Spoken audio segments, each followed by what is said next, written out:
समिति प्रबंधक के ऊपर FIR दर्ज होता है, जेल भी गए हैं। अब कम से कम मेरी जानकारी के हिसाब प्रदेश स्तर में 7 से 8 कर्मचारी कर लिए प्रेशर की वजह से, और 17-18 लोगों ऊपर केस चल रहा है। छत्तीसगढ़ में बीते गुरुवार से ही धान खरीदी का जो कार्यक्रम है वो शुरू हो चुका है। गौरतलब है कि शनिवार और रविवार 2 दिन किसी भी कह सकते कि धान खरीदी केंद्र पे धान नहीं खरीदा जाता। आज शनिवार का दिन है और इसी बीच आज हम दतरेंगा के धान खरीदी केंद्र पर मौजूद हैं। कितने किसानों का अब तक टोकन कटा, टोकन की क्या प्रक्रिया है, कितने दिन में टोकन जनरेट हो रहा है, कितना 1000 क्विंटल धान आने की उम्मीद है, क्या कुछ चीज़ें रहती हैं, सब कुछ हम विस्तार से बातचीत करेंगे। अब तक आप लोगों ने लगातार देखा होगा, पिछले सत्र में पिछले साल हम लोगों ने बहुत से धान खरीदी केंद्र पे गए और जो भी वहाँ के कह सकते हैं कि प्रबंधक हैं समिति के, उनसे बातचीत किए, किसानों से बातचीत किए, किसानों की क्या समस्या रही उसको दिखाए और तमाम पहलुओं पर हम विस्तार से चर्चा किए। चूँकि छत्तीसगढ़ में जो धान एक प्रमुख मुद्दा और राजनीति के आयाम को बदलने का भी पूरा कह सकते हैं कि समर्थ रखता है कि धान ही एक ऐसा मुद्दा है जिसको लेकर राजनीति भी बदलती रहती है। बात करें पिछले चुनाव की, विधानसभा चुनाव की, जिसमें बीजेपी ने जो समर्थन मूल्य है धान का उसको भी बढ़ाया और अभी 3100 रुपये प्रति क्विंटल समर्थन मूल्य और कह सकते हैं कि जो अधिक मूल्य धान का अधिक अतिरिक्त मूल्य करके 3100 रुपये प्रति क्विंटल और 1 एकड़ में 21 क्विंटल किसानों का धान खरीदा जाएगा। बीते गुरुवार को सूबे के मुखिया विष्णुदेव साय बालोद के भाटा गांव से जाके शुभारंभ करते हैं और उसके बाद से ही ये करीब 3 महीनों का कार्यक्रम है धान खरीदी का शुरू हो चुका है। दतरेंगा के हम एक दतरेंगा के धान खरीदी केंद्र पर मौजूद है और यहाँ पे जो समिति प्रबंधक हैं जय कुमार सपा जी, हम उनसे बातचीत करेंगे क्या उनकी योजना है, किस तरीके से धान खरीदी केंद्र पे आगामी 3 महीनों के लिए कार्य योजना तैयार की गई है, किस तरीके से काम किया जाएगा और टोकन की क्या कुछ व्यवस्था है, किस तरीके से टोकन मिल रहा है, सभी विषयों पे हम चर्चा करेंगे। सबसे पहले तो आपका स्वागत है। धन्यवाद। मैं जय कुमार सपा समिति प्रबंधक धान खरीद केंद्र बोरिया खुर्द समिति दतरेंगा की समिति प्रबंधक के पद पर कार्यरत हूँ। कितने वर्षों से हैं आप? मैं लगभग यहाँ 40 वर्षों से काम कर रहा हूँ। 40 वर्षों से काम कर रहे हैं। जैसे 3 महीनों का ये बड़ा कार्यक्रम है, 3 महीने तक किसान यहाँ धान लेकर आएंगे, बेचेंगे और तमाम चीज़ें जो हैं, आप लोग बहुत राजनीति का शिकार भी होते हैं, बहुत से आरोप लगते हैं कि गीला काट लिया जाता है, कटाई हो जा रही है, प्रति क्विंटल इतना काट लिया जा रहा है, क्या कुछ चीज़ें होती हैं? देखो ऐसा है, सामान्यतः किसान को अपने खर्च में, अपने धान की लागत में, उत्पादन में कुछ खर्च ज़्यादा ना है। ऐसे अगर कुछ किसानों के द्वारा सीधे धान से हार्वेस्टर से धान कटाई करते हैं, धान कटाई करने के पश्चात सीधा खरीदी केंद्र में ले आते हैं, तो उसमें क्या धान में नमी हो जाता रहता, मतलब धान रहता है। तो शासन के जो मंशा है कि 17% से अधिक नमी वाले धान को नहीं खरीदना है। अच्छा, कोई यंत्र वंत्र होता है जिससे आप लोग नापते हैं कि कितना गीला है कितना सूखा है? शासन के द्वारा हमें आर्द्रता मापी यंत्र प्राप्त हुआ है। अच्छा। उसी को हर साल हम लोग कैलिब्रेशन कराते हैं, रिन्यूअल कराते हैं और उनके हिसाब से हम धान लेते हैं। धान लेकर के उसको मशीन में टाइट करते हैं। टाइट करने के बाद अगर नमी 70% से कमी आती है तो उस धान को खरीदते हैं और अधिक हो जाता है तो किसान को परेशानी होता है, तो अपने पास जगह पर्याप्त है, उस किसान को सलाह देते हैं कि 2 दिन सुखा लो भैया, उसके बाद आपका धान खरीद लेंगे। इस प्रकार की सलाह दी जाती है और जो ज़्यादा मात्रा में धान उनको वापस भी करवाते हैं, लेकिन हमारे यहाँ आज तक वापस नहीं कराएं। जगह क्षेत्र होने की वजह से आप यही बोल देते कि सुखा लो, उसके बाद आपका धान खरीद लेंगे।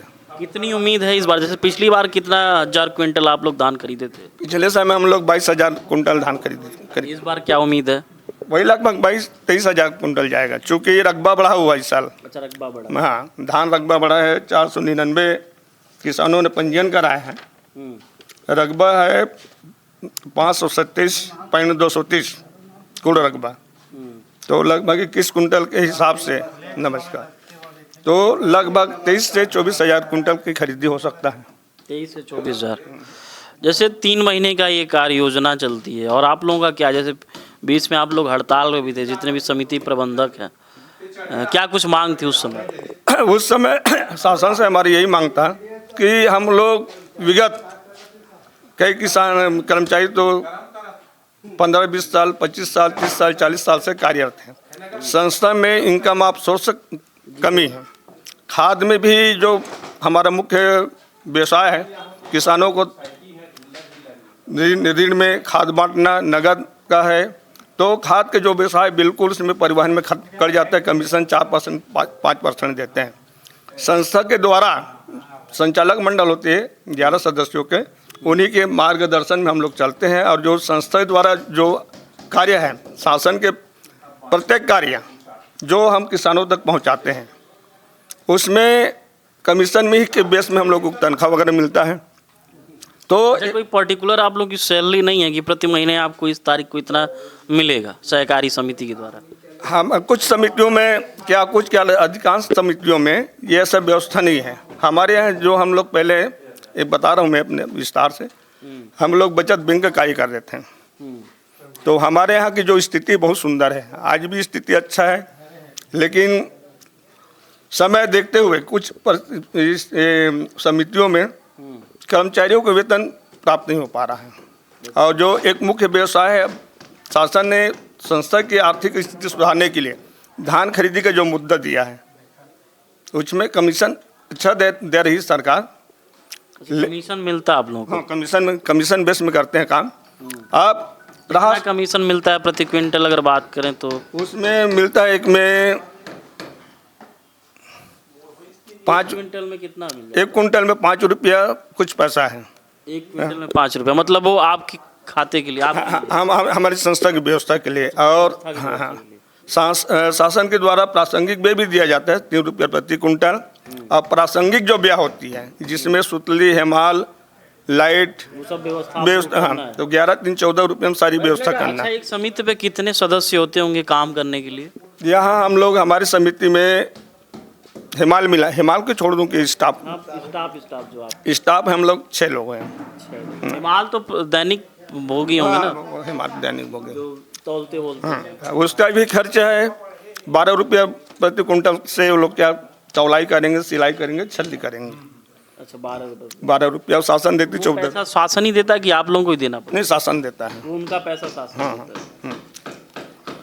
तो कुल मिला के देखो तो नुकसान तो होता है, संस्था को नुकसान होता है। अगर शासन, अब नुकसान किस बेस में होता है, अगर सबसे बड़ी विडम्बना ये है, जैसे हमने धान तौलाई की है, धान तौलाने के बाद 2-3 दिन में धान अगर उड़ जाता है तो ठीक है, तो ठीक, उसमें सुखद नहीं आएगी, संस्थाओं को किसी प्रकार को नुकसान नहीं होगा, है ना। अच्छा, यहाँ से जो धान होता है, मान लीजिए सोसाइटी में धान आया, किसान धान ले गया, फिर आप लोग सोसाइटी से धान व्यापारियों को बेचते हैं? नहीं, मिलर को देते हैं। अच्छा, मिलर। शासन की विपणन संघ को हम लोग एक कमीशन एजेंट है संस्था।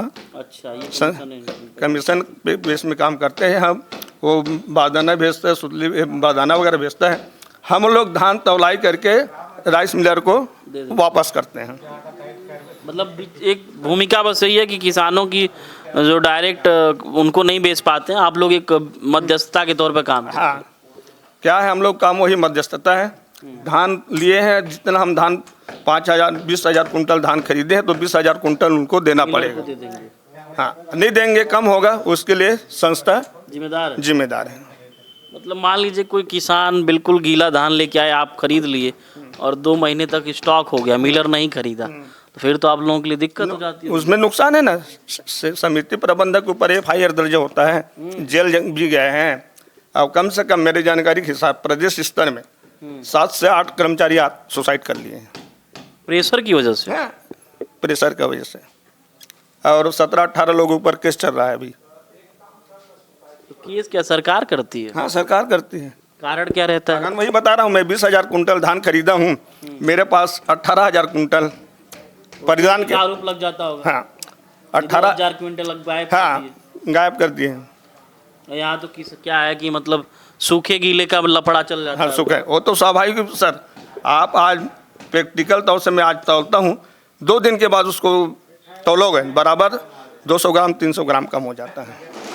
मिलर क्या है, वो प्राइवेट रहते हैं फिर गवर्नमेंट के द्वारा कुछ अथराइज्ड रहते हैं? गवर्नमेंट के अनुबंध में रहते हैं वो लोग भी। अनुबंध रहता है। हाँ, ना, उनका भी अनुबंध रहता है और मिलर ही लोग ले जाते हैं। जैसे 40 साल से आप सहकारी समिति के तमाम पदों पर रह रहा, आज प्रबंधक हैं आप समिति के, क्या कुछ चुनौतियाँ, क्या कुछ कठिनाइयाँ आती हैं? मतलब बड़ा सामान्य सा दिखता है लेकिन इतना आसान है नहीं यहाँ पे रहना। काम करना दिखने में सरल आसान है, लेकिन कार्य के रूप में परिणित करने में चुनौतियाँ बहुत बड़ी चुनौतियाँ हैं।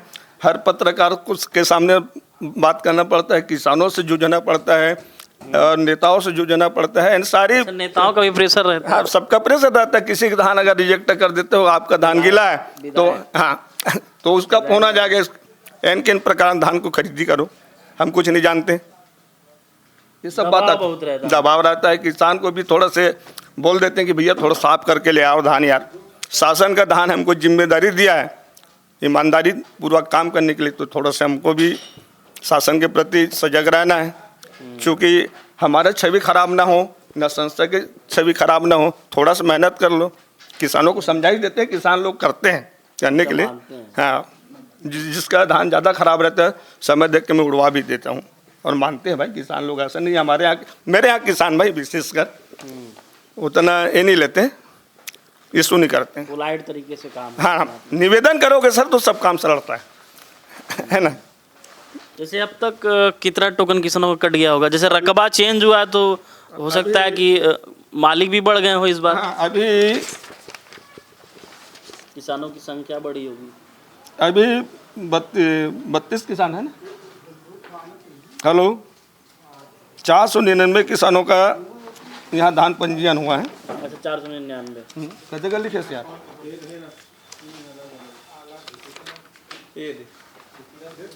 टोकन का था यार, बोला बस देख डरे।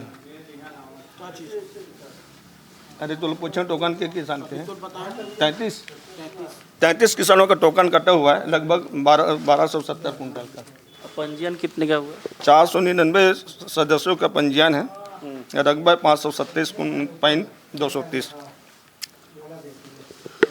कितनी चुनौतियां होती हैं, बिल्कुल आसान सा दिखता है। एक धान खरीदी केंद्र में 3 महीने तक जो समिति प्रबंधक और उनके जो सदस्य होते हैं, किस तरीके से इस कठिनाइयों से जूझते हुए जो किसानों का धान होता है उसको खरीदते हैं, और फिर अगर उसमें कुछ खामियां आती हैं तो किस तरीके से जवाबदेही है उसको आप सुने होंगे। आज प्रदेश में 18 किसानों के ऊपर मुकदमे चल रहे हैं, माफ़ करिए, शाखा प्रबंधक के ऊपर, समिति प्रबंधक के ऊपर 7 से 8 लोगों ने, जो प्रबंधक है उन्होंने अपनी जीवन लीला को समाप्त कर लिया।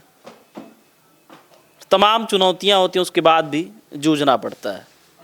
अब तक आप लोगों ने देखा होगा तमाम खबरों में, तमाम माध्यमों से, कि हमेशा से ही जो समिति होती है धान खरीदी की, प्रबंधक और उनके संस्था के जो कर्मचारी होते हैं उनके ऊपर तमाम आरोप लगते हैं, कभी किसान के रूप में, तो कभी सरकारी तंत्र के रूप में, तो कभी प्रशासनिक व्यवस्था के रूप में।